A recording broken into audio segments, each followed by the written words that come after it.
ദൈവനാമത്തിന് മഹത്വമുണ്ടായിരിക്കട്ടെ. മറ്റൊരു നോമ്പ് കാലത്തിലൂടെയുള്ള യാത്രയിലാണ് നാം ഓരോരുത്തരും.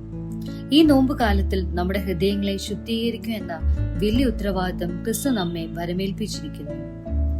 ദൈവിക നീതി നമ്മുടെ ജീവിതത്തിൽ സാധ്യമാകുമ്പോഴാണ് നമ്മുടെ ഹൃദയങ്ങളെ ശുദ്ധീകരിക്കാൻ നമുക്ക് സാധിക്കുന്നത്. ഇന്നത്തെ ധ്യാനത്തിനായി തിരഞ്ഞെടുത്തിരിക്കുന്ന വേദഭാഗം വിശുദ്ധ മത്തായി എഴുതിയ സുവിശേഷം 5-ാം അധ്യായം 21 മുതൽ 32 വരെയുള്ള വാക്യങ്ങളാണ്. ഈ വേദഭാഗത്തിന്റെ സാമൂഹ്യ പശ്ചാത്തലം എന്നത് റോമൻ സമൂഹത്തിന്റെ രാഷ്ട്രീയ പീഡനങ്ങളും യഹൂദ നേതാക്കന്മാരുടെ മതനിയമങ്ങളും ശക്തമായി നിലനിന്നിരുന്ന കാലത്ത് നിന്നാണ് എന്നത് യേശുക്രിസ്തുവിന്റെ വാക്കുകൾക്ക് മൂർച്ച കൂട്ടുന്നു.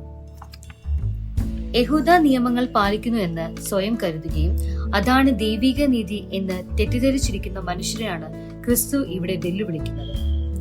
ദൈവിക നീതി എന്നത് കേവലം മതനിയമങ്ങളിൽ മാത്രം ഒതുങ്ങി നിൽക്കുന്ന അല്ല എന്നതും മറിച്ച് മനുഷ്യന്റെ ഹൃദയത്തിന്റെ വിശുദ്ധിയിലൂടെയാണ് അത് സാധ്യമാകുന്നത് എന്ന് ക്രിസ്തുവിന്റെ വാക്കുകളിൽ വ്യക്തമാണ്. ദൈവിക നീതിയുടെ അടിസ്ഥാനത്തിൽ എങ്ങനെ ഹൃദയത്തെ ശുദ്ധീകരിക്കാമെന്ന് അല്പനേരം നമുക്ക് ചിന്തിക്കാം. ഒന്നാമതായി, ശത്രുതയെ ഇല്ലാതാക്കുന്നതിലൂടെ ദൈവിക നീതി സാധ്യമാക്കുവാൻ നമുക്ക് സാധിക്കും എന്നുള്ളതാണ്. കൊല ചെയ്യരുത് എന്നത് ന്യായപ്രമാണ കൽപ്പനയാണ് എന്ന് യേശുക്രിസ്തു ഓർപ്പിക്കുന്നു. എന്നാൽ അതോടൊപ്പം കൊലപാതകം എന്ന ചിന്ത ആരംഭിക്കുന്നത് അനുരഞ്ജനപ്പെടാത്ത ഹൃദയങ്ങളിൽ നിന്നാണ് എന്ന് യേശുക്രിസ്തു സ്ഥിരീകരിക്കുന്നു. കൊലപാതകം മാത്രമാണ് ന്യായവിധിക്ക് കാരണമാകുന്നത് എന്ന് ശക്തമായി വിശ്വസിച്ചിരുന്ന ജനതയോടുള്ള ക്രിസ്തുവിന്റെ മറുപടി ശ്രദ്ധേയമാണ്. കോപവും വിദ്വേഷവും അധിക്ഷേപവും ന്യായവിധിക്ക് കാരണമാകുമെന്ന് ക്രിസ്തു ഓർമ്മിപ്പിക്കുന്നു. പലപ്പോഴും മനുഷ്യബന്ധങ്ങളിൽ തമ്മിലുള്ള കോപവും വിദ്വേഷവുമാണ് കൊലപാതകത്തിനു പോലും കാരണമായി തീരുന്നത്. കയീന്റെയും ഹാബേലിന്റെയും ജീവിതത്തിലെ ശത്രുതയും അസൂയയും മൂലമാണ് ഹാബേലിന് ജീവൻ തന്നെ നഷ്ടമാകുന്നത്. നമ്മുടെ ജീവിതത്തിലും മറ്റുള്ളവരോടുള്ള ശത്രുതയെ ഇല്ലാതാക്കുമ്പോഴാണ് ദൈവിക നീതി നമ്മുടെ ഹൃദയങ്ങളിൽ സാധ്യമാകുന്നത്. അപ്പോൾ മാത്രമാണ് നമ്മുടെ ആരാധനയും നോമ്പും അർത്ഥപൂർണമായി തീരുന്നത്.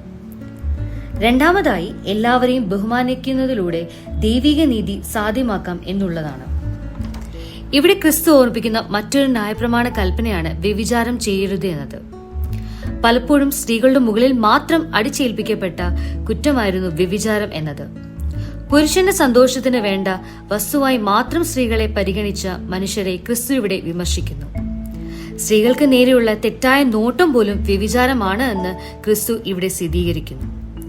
എല്ലാ മനുഷ്യരെയും ബഹുമാനിക്കുവാനും സ്നേഹിക്കുവാനും നമുക്ക് സാധിക്കുമ്പോഴാണ് ദൈവിക നീതി സാധ്യമാകുന്നത്.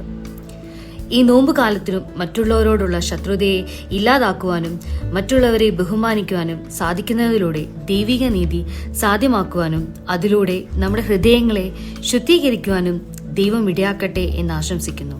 ദൈവം നമ്മളെ എല്ലാവരെയും അനുഗ്രഹിക്കട്ടെ. നമുക്ക് പ്രാർത്ഥിക്കാം.